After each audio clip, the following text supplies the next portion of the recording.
अहमद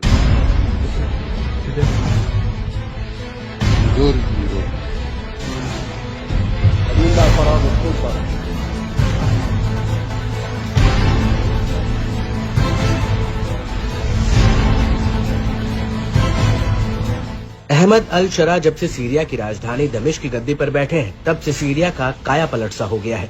विद्रोही गुट यानी HTS के नेता अपनी पहली विदेश यात्रा पर सऊदी अरब पहुंचे। रियाद में कदम रखते ही अल शरा अब ईरान की आंखों में चुभने लगे हैं। दरअसल सीरिया की बशर अल असद सरकार जहां ईरान की करीबी रही, वहीं सीरिया के नए शासक ने ईरान से इतर सऊदी अरब का रुख किया है। इसे ईरान के लिए बहुत बड़ा संकेत माना जा रहा है, यानी अब सीरिया ईरान से और दूर जाता जा रहा है। रियाद के उपराज्यपाल प्रिंस मोहम्मद बिन अब्दुल रहमान बिन अब्दुल अजीज और कई अन्य अधिकारियों ने अल शरा का स्वागत किया। इस दौरान उनके साथ अल कायदा के पूर्व से जुड़े रहे असद अल शैबानी, जो अभी विदेश मंत्री हैं, वो भी मौजूद रहे। खास बात है कि दोनों ने सऊदी विमान से ये यात्रा की।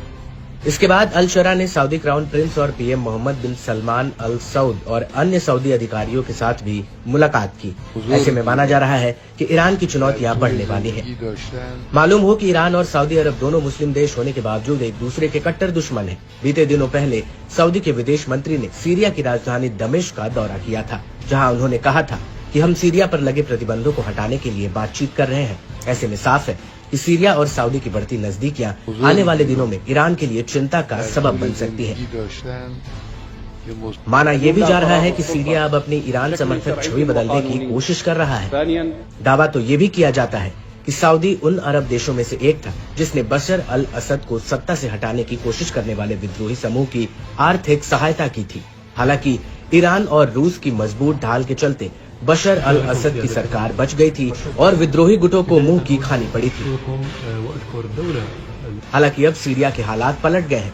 यहाँ से दशकों पुराने बशर अल असद सरकार का तख्ता पलट हो गया है। रूस और ईरान ने भी सीरिया से बोरिया बिस्तर बांध लिया है। ऐसे में अगर सऊदी अरब सीरिया से प्रतिबंधों को हटाना शुरू करता है और दमिश्क के साथ संबंधों को मजबूत करता है, तो सीरिया के लिए फायदे का सौदा रहेगा।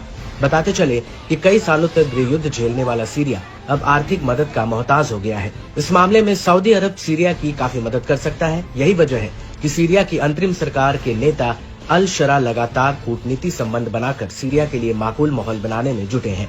इसी कड़ी में उन्होंने सऊदी अरब को अपनी पहली यात्रा के तौर पर चुनते हुए एक साथ कई तीर चलाने की कोशिश की है।